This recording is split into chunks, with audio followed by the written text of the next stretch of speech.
তো যারা যারা যুবা সাথী প্রকল্পের জন্য আবেদন করেছেন তাদের জন্য একটা বিরাট আপডেট এসেছে। একটা নতুন সরকারি বিজ্ঞপ্তি বেরিয়েছে।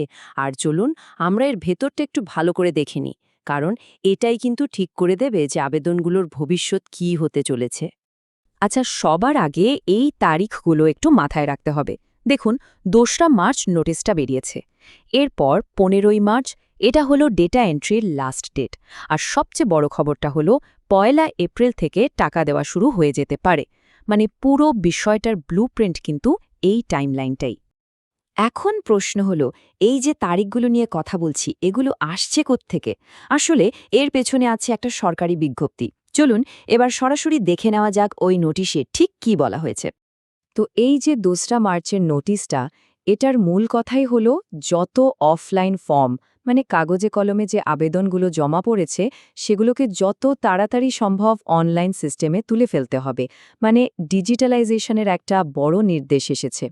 তার মানে পরিষ্কার করে বললে, এই পুরো ব্যাপারটা কিন্তু তাদের জন্যই, যারা অফলাইনে ফর্ম জমা দিয়েছিলেন আর ভাবছিলেন যে এরপর কি হবে।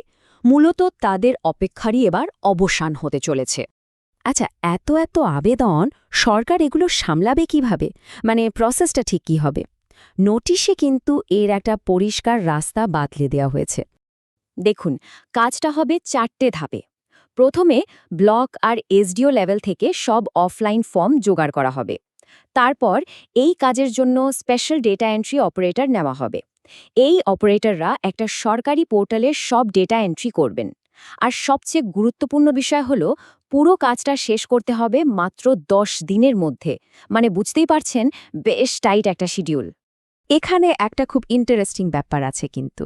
সরকার এই কাজটা করার জন্য এমন একটা মডেল ব্যবহার করছে যেটা কিন্তু এর আগেও আমরা দেখেছি।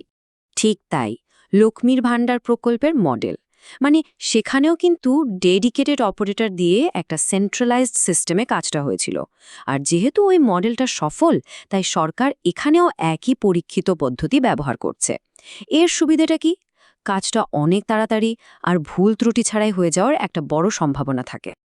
বেশ, তাহলে প্রসেসটা তো বোঝা গেল, কিন্তু আবেদনকারীদের জন্য এর মানেটা কি দাঁড়ালো? মানে আসল প্রশ্ন তো একটাই, টাকাটা কবে ঢুকবে অ্যাকাউন্টে? এই দেখুন, ১৫ই মার্চ, এই তারিখটা খুব গুরুত্বপূর্ণ, কারণ এটাই ডেডলাইন। এই দিনের মধ্যেই সব ডেটা এন্ট্রির কাজ শেষ করতেই হবে। মানে প্রশাসনিক কাজ এখানেই শেষ। ডেটা এন্ট্রি তো হয়ে গেল, কিন্তু তারপর টাকাটা অ্যাকাউন্টে আসবে কিভাবে? এই প্রশ্নটাই এখন সবার মনে, তাই না?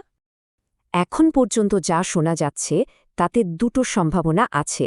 একটা হলো ডিবিটি বা ডাইরেক্ট বেনিফিট ট্রান্সফার। এটা হলে হয়তো একদিনেই সবার অ্যাকাউন্টে টাকা চলে আসবে। আরেকটা অপশন হলো লক্ষ্মীর ভাণ্ডারের মতো মডেল, মানে কয়েকদিন ধরে ধাপে ধাপে টাকাটা অ্যাকাউন্টে ক্রেডিট হবে। তাহলে পুরো বিষয়টা যদি এক জায়গায় করি, কি দাঁড়াচ্ছে? অফলাইন ফর্মগুলো ডিজিটাইজ করা হচ্ছে, প্রসেসটা অনেকটা লক্ষ্মীর ভাণ্ডারের মতো। ১৫ই মার্চের মধ্যে সব কাজ শেষ করার টার্গেট। আর সব ঠিক থাকলে ১লা এপ্রিল থেকে টাকা দেওয়া শুরু হয়ে যাবে। কিন্তু একটা প্রশ্ন কিন্তু থেকেই যাচ্ছে। সরকার তো বলছে ১লা এপ্রিল থেকে টাকা দেওয়া শুরু হবে, কিন্তু তার মানে কি ঠিক ওই দিনই সবার অ্যাকাউন্টে টাকাটা ঢুকে যাবে, নাকি কয়েকদিন সময় লাগবে? এই উত্তরটার জন্যই এখন সবাইকে অপেক্ষা করতে হবে।